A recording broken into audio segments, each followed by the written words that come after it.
Halo guys, kembali lagi dengan Dr. Royman Simanjuntak, spesialis bedah torak kardiovaskuler di Royman Beta Cafe Channel.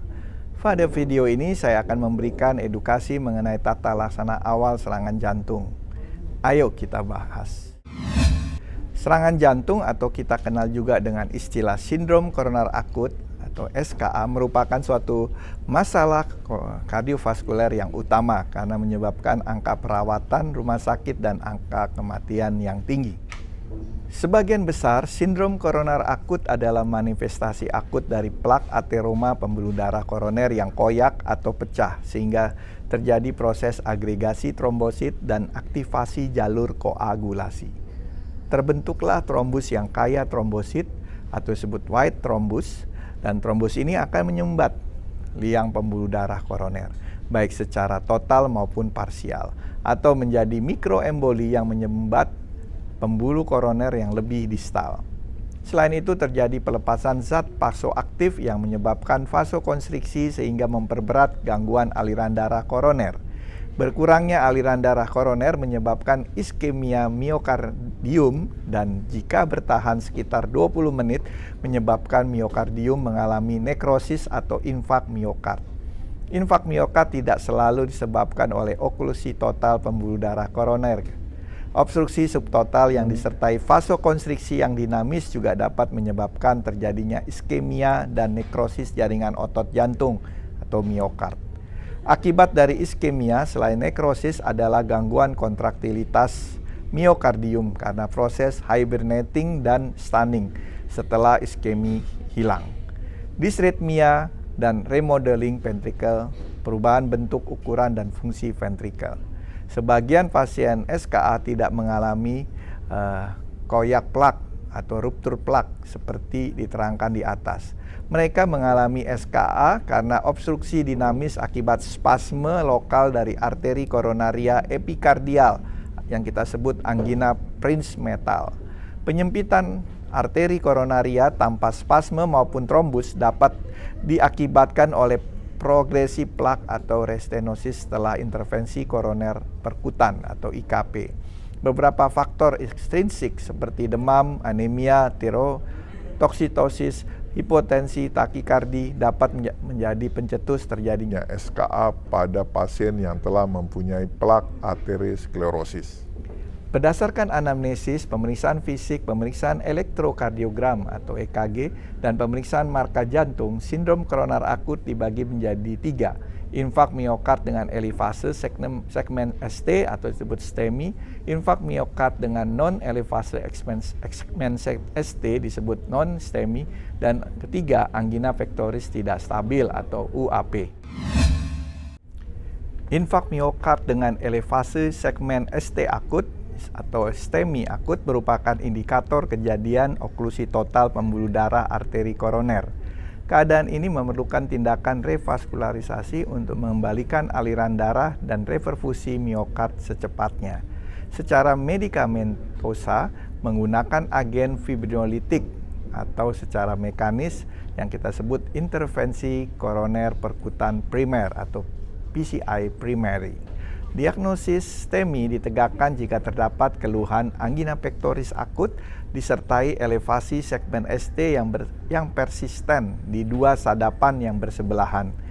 Inisiasi tata laksana revaskularisasi tidak memerlukan menunggu hasil peningkatan enzim jantung. Diagnosis NSTEMI dan angina pectoris tidak stabil ditegakkan jika terdapat keluhan angina pectoris akut tanpa elevasi segmen ST yang persisten di dua sadapan yang bersebelahan. Rekaman EKG saat presentasi dapat berupa depresi segmen ST, inversi gelombang T yang datar, gelombang T pseudo normalization, atau bahkan tanpa perubahan.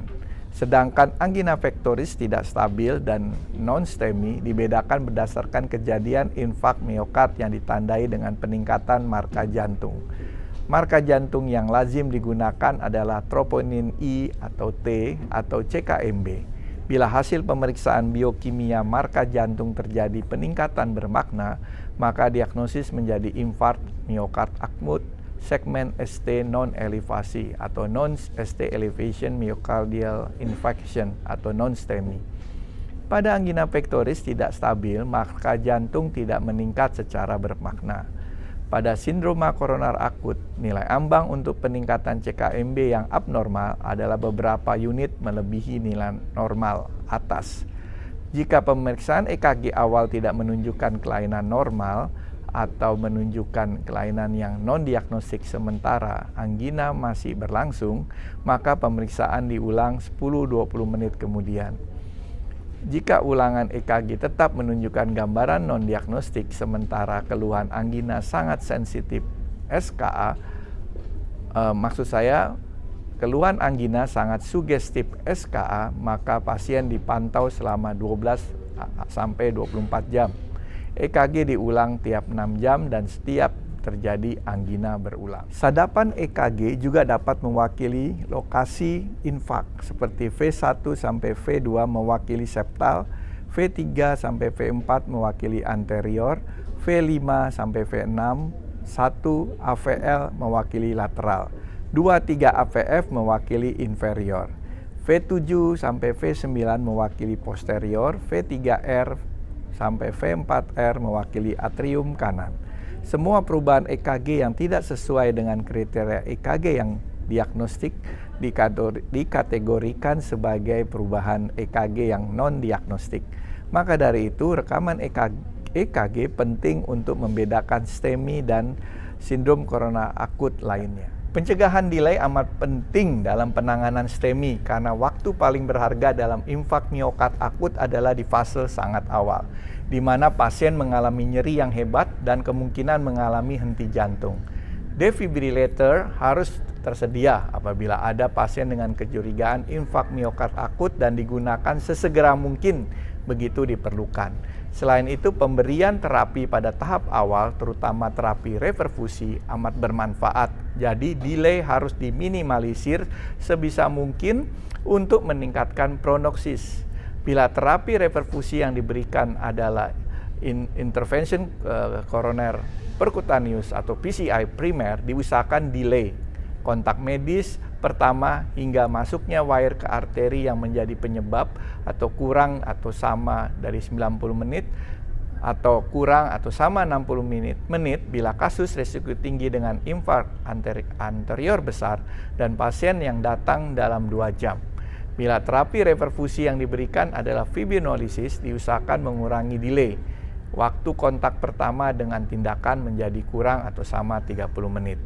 Di rumah sakit yang mampu melakukan PCI, target yang diinginkan adalah door to balloon, delay kurang atau sama 60 menit antara datangnya pasien ke rumah sakit dengan PCI primer. Delay yang terjadi menggambarkan performa dan kualitas organisasi rumah sakit tersebut.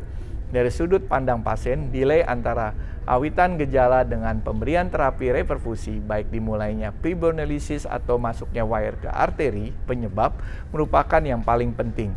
Karena jeda waktu tersebut menggambarkan waktu iskemik total, sehingga perlu dikurangi menjadi sesedikit mungkin. Nah guys, demikian penjelasan mengenai tata laksana awal serangan jantung.